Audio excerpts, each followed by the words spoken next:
샬롬 할렐루야. 2차 영혼육 세 번째입니다. 하나님께서 사람을 흙으로 만드신 이유, 그리고 믿음의 성장 속도와 삶에 중요한 영향을 미치는 양심에 대해서 살펴보겠습니다. 사람은 흙으로 지어졌기에 흙과 같은 속성이 있습니다. 흙에 어떤 성분을 가미하느냐에 따라 토질이 변하는 것처럼 사람도 그 안에 어떤 성분을 채우느냐에 따라 기질이 변하는 것입니다. 어떤 음식물로부터 어떤 성분을 취하는지, 마음에 어떤 생각과 감정을 담아가는지, 어떠한 행동을 하며 어떤 가치를 추구해 나가는지, 이 모든 것들이 사람의 기질에 영향을 미치게 되지요. 성령을 받은 우리는 육을 취해서 육을 계속 나아가는 것이 아니라 성령의 역사를 쫓아 영을 나아가야 합니다. 악하고 추하고 변질되는 육이 아니라 진리와 선과 사랑 등 아름답고 영원한 영의 것들을 담아야 하는 것이지요. 영원한 것, 진리, 선, 사랑, 이런 아름답고 영원한 영의 것을 우리는 담아가야 하는 것입니다. 진리, 선, 사랑입니다. 하나님은 영이시기 때문에 하나님은 진리, 하나님은 선, 하나님은 사랑이십니다. 하나님은 영이시기 때문에 살과 뼈가 없으시고 천군 천사들도 영으로만 되어 있지요. 그런데 하나님께서 자신의 형상을 따라 아담을 지으실 때에 그냥 영으로만 만들지 않으셨습니다. 굳이 흙으로 몸을 만드시고 그 안에 생기를 불어넣는 과정을 거치셨지요. 천사들처럼 영으로 지으시면 더 간단하고 몸도 성분에 따라 변하는 흙보다는 잘 변하지 않는 금이나 쇠 같은 성분으로 지으셔도 좋지 않았을까요? 하나님께서 아담을 흙으로 지으신 것은 경작의 목적을 이루기 위해서입니다. 하나님께서 인간을 경작하시는 이유는 하나님의 마음을 이해하며 서로 사랑을 주고받을 참 자녀를 얻기 위한 것이었습니다. 그런데 아담이 맨 처음 지음받아 에덴 동산에 살 때는 참 자녀라고 말할 수 있는 상태가 아니었지요. 하나님께서는 아담에게 오직 선, 진리만 가르치셨기에 평안한 삶을 살기는 했지만 죄와 악과 불행과 고통이 무엇인지는 몰랐습니다. 에덴에 있는 것들은 썩어지거나 변질되는 것이 없었기에 아담은 죽음의 의미도 잘 몰랐지요. 그러니 이와 반대되는 선이나 행복, 사랑, 영생 등의 개념도 잘 깨달을 수 없었습니다. 창조주이신 하나님은 처음부터 선과 악과 행복과 불행, 기쁨과 슬픔 등 모든 것을 아십니다. 저도 이제 인생을 공부하는 과정이기 때문에 한순간에 하나님께서 모든 것을 알려주시고 보여주고 그러지 않으세요. 그냥 가물가물한 상태인 것이 있어요. 그것은 제가 이제 나가서 이렇게 뭐 춤을 추든 뭐 하든 그런 자료가 남은 것은 제가 집에 와서 이제 제 핸드폰으로 찍어서 이제 카카오 스토리에 올리려고 찍습니다. 그러다 보면은 얼비친다고 해야 되죠. 이렇게 이렇게 흐름에 따라서 약간 파스텔 톤의 그런 색깔이 입혀져요. 막 이렇게 형상도 일어나고 그렇습니다. 저는 이제 그게 영체, 이렇게 흐름이라는 건 알지만, 그것은 이제 해를 봤을 때도 이렇게 나타나는 현상이고, 카메라 찍으면 이제 그런 현상이 일어나요. 그것은 이제 천국에 가시면, 핑크성이 있다고 했어요. 옥수 핑크성에 가시면 제가 카카오 스토리에 올린 거 있지요. 그런 것이 이제 슬라이드로 비칩니다. 그럼 이렇게 흐름이 있었던 그것이 이제 영체로 해서 나타나는 그런 현상이라는 거지요. 저는 이제 감만 잡고 선명하게 딱 뚜렷하게 이렇게 보이지는 않습니다. 그냥 분명 그냥 카메라 찍었는데 막 이렇게 어떤 흐름이 있어요. 그와 같은 것이 있어요.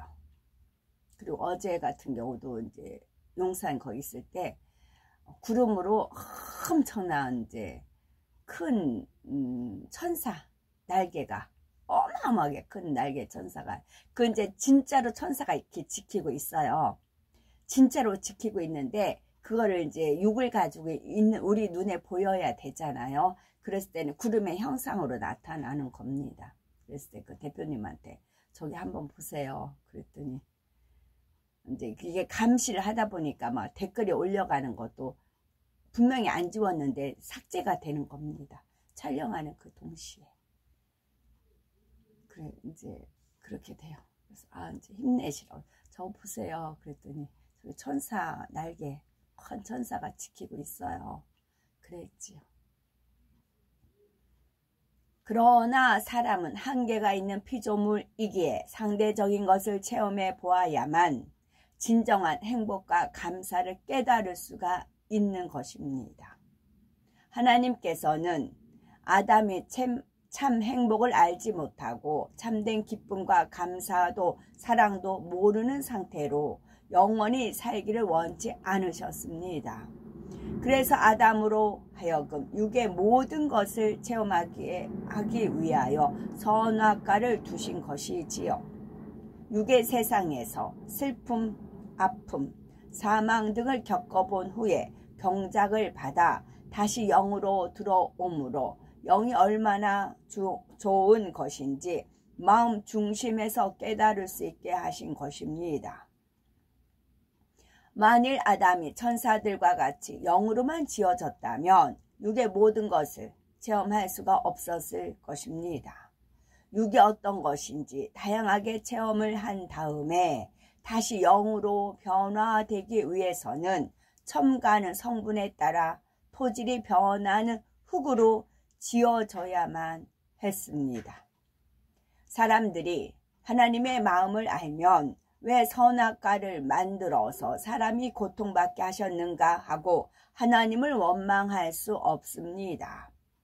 오히려 우리에게 경작의 과정을 허락하시고 독생자까지 내어주신 하나님께 중심으로 감사하게 되지요. 또 경작을 잘 받아 참 자녀로 나올 때 영원한 천국의 행복을 누릴 수 있음을 알기에 어떤 어려움을 만날 때도 선과 진리를 쫓아 승리해 나가는 것입니다. 우리가 온전한 참 자녀로 나올 수 있도록 하나님께서는 세상을 경험케 하시는데 그렇다고 해서 사람이 아무렇게나 살아가면 안 됩니다.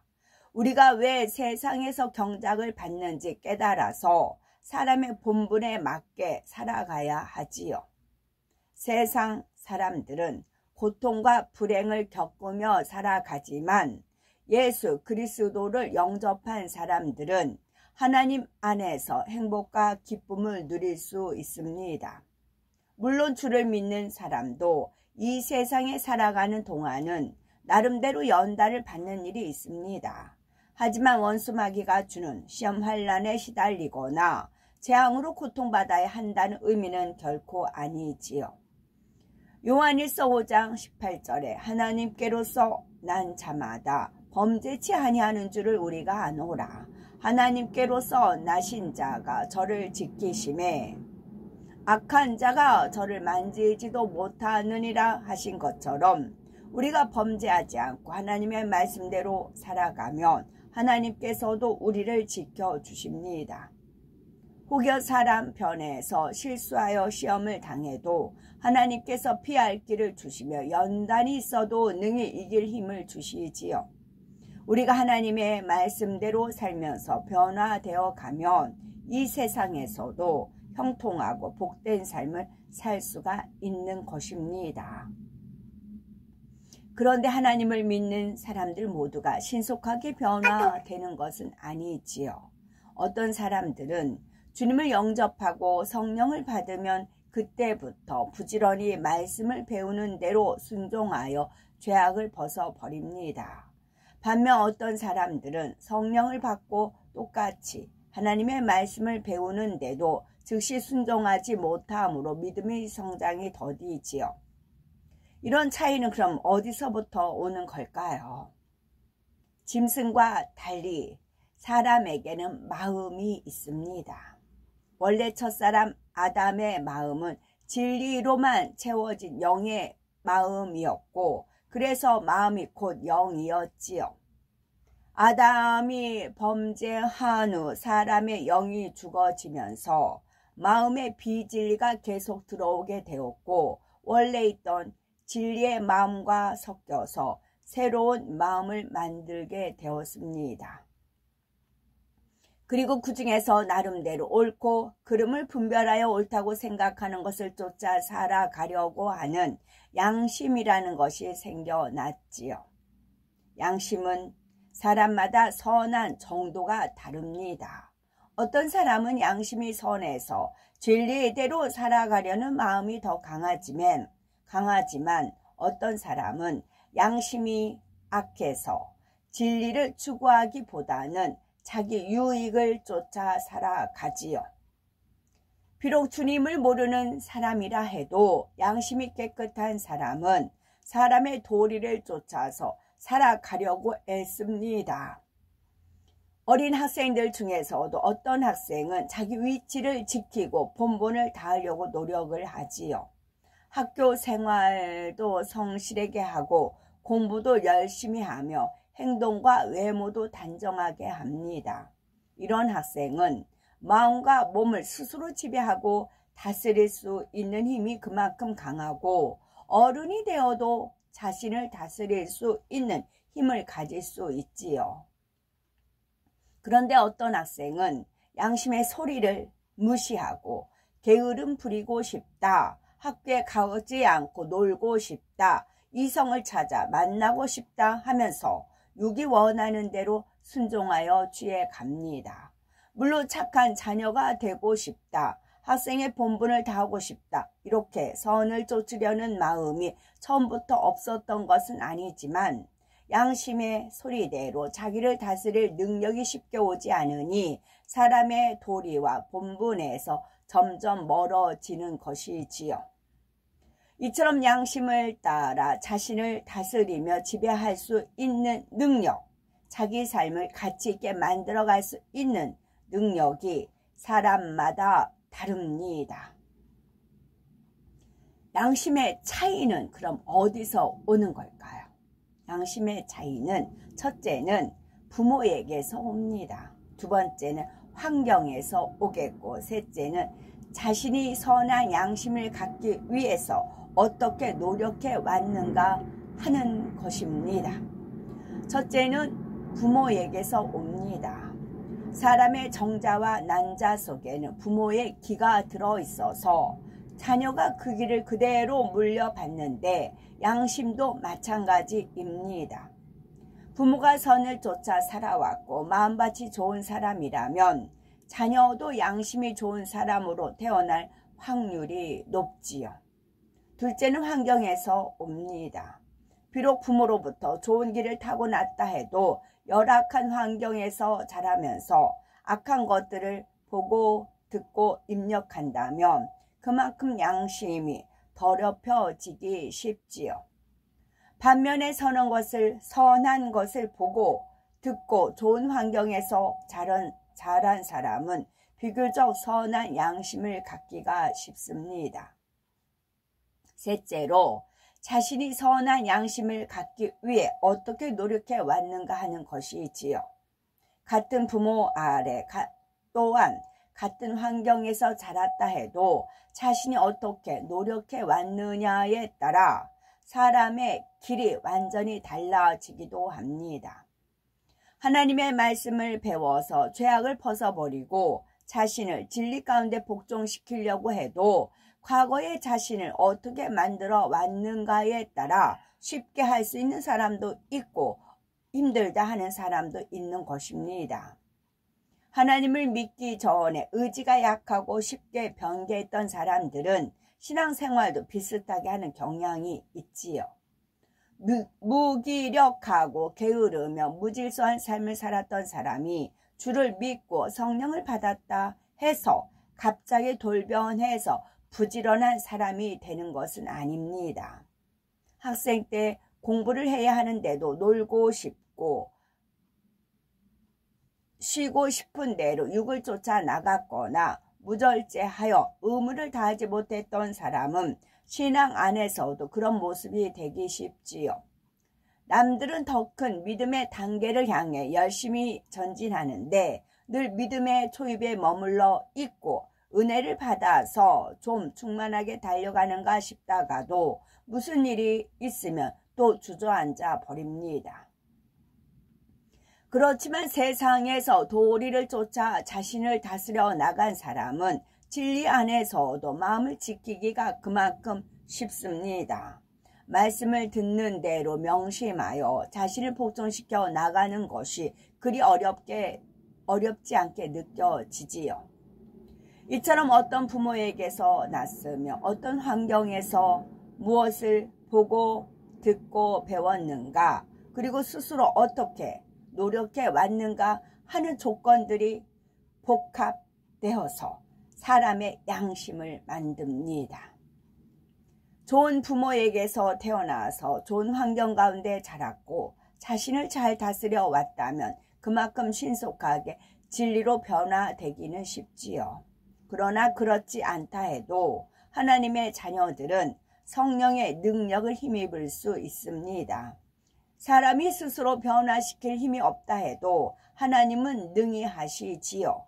자신의 부족한 점이 무엇인지 발견하고 믿음으로 하나님 앞에 구하면서 노력하면 하나님께서 그 믿음과 행함을 보시고 은혜를 주시는 것입니다. 의지가 약하고 변개하는 사람을 진실한 사람으로, 게으르고 나약한 사람을 부지런하고 열심 있는 사람으로 변화되게 하시지요. 깨달은 말씀을 명심하지 못하고 흘려버리는 사람도 성령의 능력으로 명심하게 하시고 말씀대로 행할 수 있도록 인도해 가십니다. 고린도후서 5장 17절에 누구든지 그리스도 안에 있으면 새로운 피조물이라. 이전 것은 지나갔으니 보라 새 것이 되었도다 하신 대로 만물을 새롭게 하시는 주님의 능력으로 변화되어 신속하게 영으로 온영으로 들어가셔야 되겠습니다. 고린도후서 5장 17절 누구든지 그리스도 안에 있으면 새로운 피조물이라. 제가 가는 곳마다 제가 혼자 하는 거 아닙니다. 저는 주님이 이끌어 주세요. 주님의 오더에 의해서 움직입니다. 저는 제 영혼력이 주님에 의해서 움직여집니다. 그리고 이제 영체, 천사들이 항상 앞에 천사들이 호위하고 있고 또 금가루 내려주고 제 주변은 항상 그렇습니다. 그럼 제가 어디 안에 있어요? 그리스도 안에 있어요. 주 예수 그리스도 안에 있어요. 누구든지 예수 그리스도 안에 있으면, 그러면 제 주변에는 사람들이 있잖아요. 피조물들이 있잖아요. 사람들. 그 사람들이 변화가 됩니다. 새로운 피조물이라. 이전 것은 지나갔으니 보라 새 것이 되었도다. 그러다 보면 이 사람들이 변화되는 게 느껴지고 본인의 입술이 고백이 나옵니다. 그래서 고구마 이렇게 줄기 이렇게 뽑으면 다다다 같이 달려서 나온다. 그런 이제 표현을 주셨던 거 말씀을 드린 바 있습니다. 어제 또한 마찬가지. 그 장송곡 그 가사 쓴 어르신이 가사 한 절 한 절이 너무 진짜 이치에 딱딱 맞아요. 어떻게 이렇게 훌륭하게 쓰셨냐고, 참 똑똑하시다고 그러면서 대화가 됐어요. 그때 이 어르신이 이제 나와서 열심히 일하는 사람들이 있잖아요. 뭐 재산도 들고 목숨도 잃는 사람도 있고, 그런 사람들 쭉 보다가 한순간에 그럼 나는 뭐지? 그런 생각이 드셨대요. 집안에서 그런 이제 화면을 보다가 나는 뭐지? 나는 비겁하네? 그런 생각이 드셨답니다. 내가 비겁하다. 나는 뒷전에서 있네? 비겁하다. 그래서 나오시기 시작을 하셨답니다. 그래서 한 번도 안 걸르시고 이제 그분을 이제 도와주시는 그 역할을 하십니다. 어제 그런 고백을 하시더라고요. 그리고 양산에 가서는 그 어르신이 영락교회 거기를 다녀오셨었대요. 근데 지금은 안 다니신다. 그런 고백을 또 스스로 하시더라고요. 새로운 피조물로 바뀌는 이 과정을 저는 이제 하나님께서 그 열매가 꽃이 피면 꽃이 지면 열매가 맺히잖아요. 푸르름 열매에서 이제 각자 열매가 맺히는 거지요. 그래서 고린도후서 5장 17절 누구든지 그리스도 안에 있으면 새로운 피조물이라 이전 것은 지나갔으니 보라 새 것이 되었도다. 아멘.